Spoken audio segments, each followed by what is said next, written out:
반갑습니다. 이보다 조금 더 할 뿐입니다. 곡면에 작용하는 정수력에 대해서 알아보도록 하겠습니다.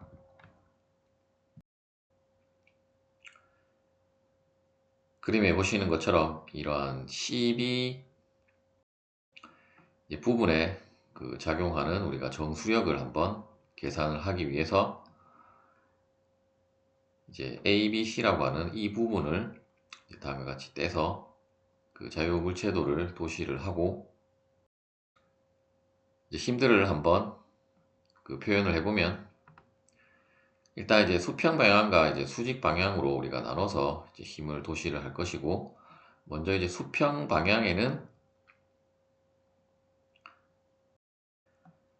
깊이에 따른 이제 압력에 의한 이제 정수력 F2가 이제 이쪽 방향으로 작용할 것이고, 이때 이제 FH라고 하는 것은 이제 실제로 이제 이 곡면 부분에 솔리드에 의한 이제 반력이라고 보시면 되겠습니다. 그리고 이제 수직 방향으로는 이제 이렇게 우리가 뗀 부분에 대한 유체의 무게가 아랫방향으로 작용을 할 것이고, 또한 이제 수면에서 우리가 시작을 한 것이 아니기 때문에 이제 AB 위치에 있어서 이제 깊이에 있어서의 이제 압력에 의한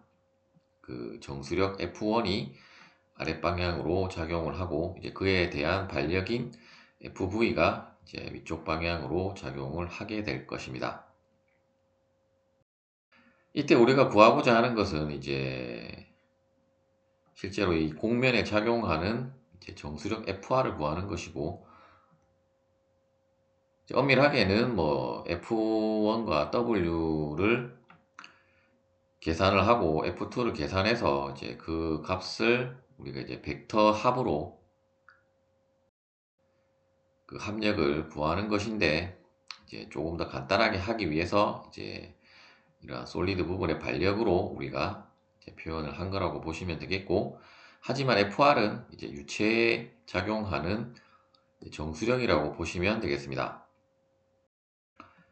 다시 말하면 이제 엄밀하게는 이제 우리가 이 벽면이 유체에 작용하는 반력의 합은 결국 V 플러스 FH인데, 따라서 이제 벽면이 유체에 작용하는 힘은 이제 이 화살표와 반대 방향으로 도시가 되어야 하고, 하지만 우리가 구하고자 하는 것은 이제 유체에 의한 이제 벽면에 작용하는 정수력이기 때문에, 즉 이제 유체가 벽면에 작용하는 힘이기 때문에 방향이 이쪽 방향이지만, 어쨌든 이제 반력에 대한 이제 벽면이 유체에 작용하는 반력의 방향과 크기도 동일한 방향이기 때문에 일단 식은 이렇게 표현이 된 거라고 보시면 되겠고, 이제 여러분들이 이제 FH와 FV로 표현이 되었다고, 이제 이 FR이 벽면이 유체에 작용하는 힘으로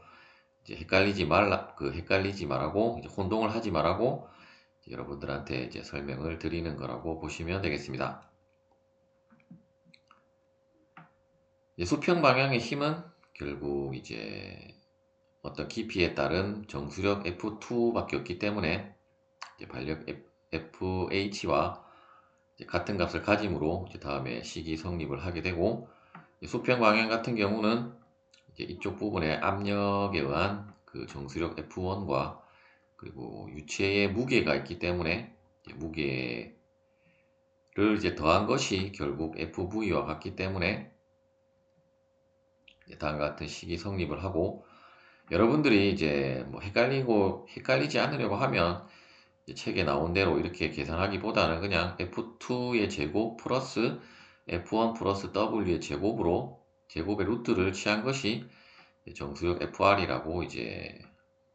암기를 하셔도 되겠습니다. 이제 우리는 정수력의 크기를 구했다라고 하면 이제 정수력이 작용하는 이제 방향을 구해야 하는데, 일단 이 방향을 구하는 것은 예제를 통해서 설명을 드리도록 하겠습니다.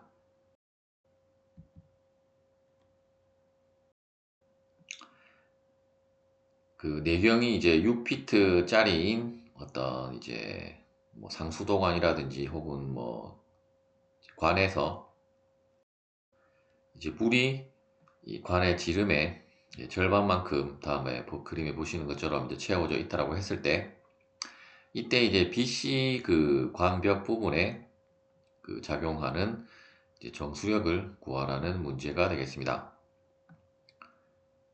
앞서 설명드렸던 대로 이제 이쪽 반쪽 부분만 우리가 따로 떼서 다음과 같이 자유물체도를 도시를 할 수 있고, 앞서와 다르게 이제 자유표면으로부터 시작이 되었기 때문에 F2는 굳이 고려를 할 필요가 없다라고 할 수 있고, 물론 뭐 절대 압력으로 구하라고 하면 우리가 이제 뭐 대기압을 고려를 해야 되지만, 특별한 말이 없다라고 하면 그냥 우리가 게이지 압력으로 계산을 하기 때문에 F2는 굳이 여러분들이 계산을 할 필요는 없고, 따라서 이제 F1은 FH고 이제 이 경우는 이제 F2는 이제 생략이 되고, 이제 유체의 무게가 이제 FV와 이제 같다라는 그 식을 이제 우리 그 여러분들이 작성을 할 수 있을 것이고, 먼저 이제 우리가 정수력의 크기를 한번 계산을 해 보도록 하겠습니다. 그리고 이제 이 관벽 부분의 그 폭을 우리가 1피트라고 하고, 이제 이 부분은 이제 투영 면적이라고 보시면 되겠고, 그리고 이제 대기압으로부터 시작을 했기 때문에 이제 그 압력 분포는 이제 삼각형의 압력 분포를 가지기 때문에 삼각형의 이제 도심의 위치에 F1은 다음의 위치에 작용을 한다는 것을 우리가 알 수가 있을 것입니다. 그리고 무게 W도 이 반원의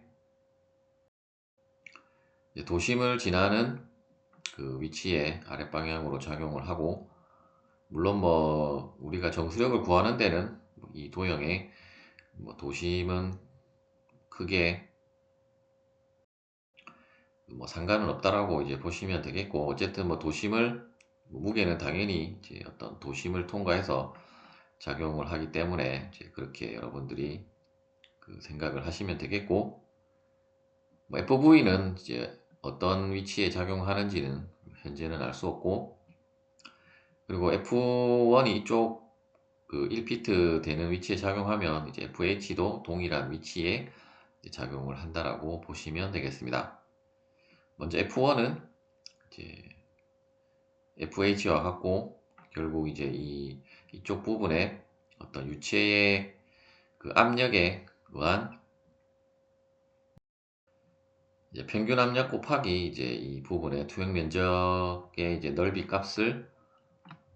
그 곱하면 되기 때문에 이제 감마 곱하기 2분의 h 곱하기 이제 a라는 공식을 우리가 저번 영상에서 살펴보았고, 그리고 이제 그 영미 단위계에 있어서 이제 그 물의 비중량의 값은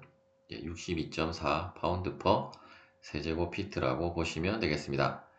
따라서 이제 각각의 값들을 다 대입을 해서 계산을 하면 이제 281 파운드가 계산이 되게 되고, 그리고 W, 즉 이제 유체 이 반원 부분의 유체의 무게는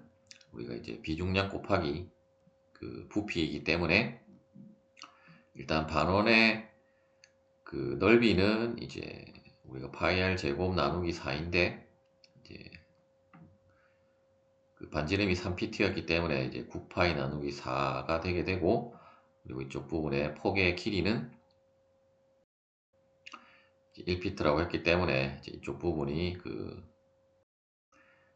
유체의 그 부피가 되겠고, 따라서 이제 비중량을 곱하면 441 파운드가 되겠습니다. 따라서 FR은 이제 FH의 제곱 플러스 FV의 제곱이라고 했기 때문에 이제 계산을 해보면 523 파운드가 되겠습니다. 이제 FR이 그 작용하는 위치는 우리가 이제 이 각도 시타로 계산을 한다라고 보시면 되겠고, 어차피 각각의 우리가 벡터를 프리벡터라고 하면 이제 이쪽 부분을 우리가 어떤 A점을 원점으로 하는 그 합력 벡터를 이제 원점으로 이동을 시켜서 이제 각각의 벡터를 분해를 하면 결국 이제 수직 방향의 벡터는 FV 그리고 수평 방향의 벡터는 FH이기 때문에 이쪽 부분에 이제 시타 값은 우리가 탄젠트 시타는 결국 FV분의 FH가 되게 되고 따라서 이제 시타는 아크 탄젠트 FV분의 FH이므로 우리가 계산한 FH와 FV 값을 대입을 해서 여러분들이 그 각도를 계산을 하면 32.5도가 그 산출이 되게 될 것입니다. 그리고 이제 이 합력 벡터는 이제 이 점 O를 항상 통과를 하게 되는데 이 O점의 좌표는 그 앞서 우리가 F1이 1피트 되는 위치에서 작용을 했기 때문에 그 F1이 항상 이제 5점을 그 통과를 한다라고 보시면 되겠고 따라서 이제 일단 5점의 그 좌표는 우리가 A점을 원점으로 하기로 했기 때문에 일단 이제 아래 그림에서 우리가 아래 방향을 Y 플러스 Y축 이제 이쪽 오른쪽 방향을 플러스 X축이라고 했을 때 이제 그 Y축 방향의 좌표는 결국 이제 2피트로 1피트가 나와 있었기 때문에 일단 우리가 이 점으로부터 시작하면 2피트가 되게 될 것이고 이제 X는 우리가 각도 시타를 알고 있기 때문에 결국 탄젠트 시타는 2pt분의 x인데 이 관계식을 통해서 이제 x를 계산을 하면 이제 1.27피트가 나오게 되고 따라서 이제 5점의 좌표는 이제 1.27, 2가 되겠습니다. 시청해 주셔서 감사합니다.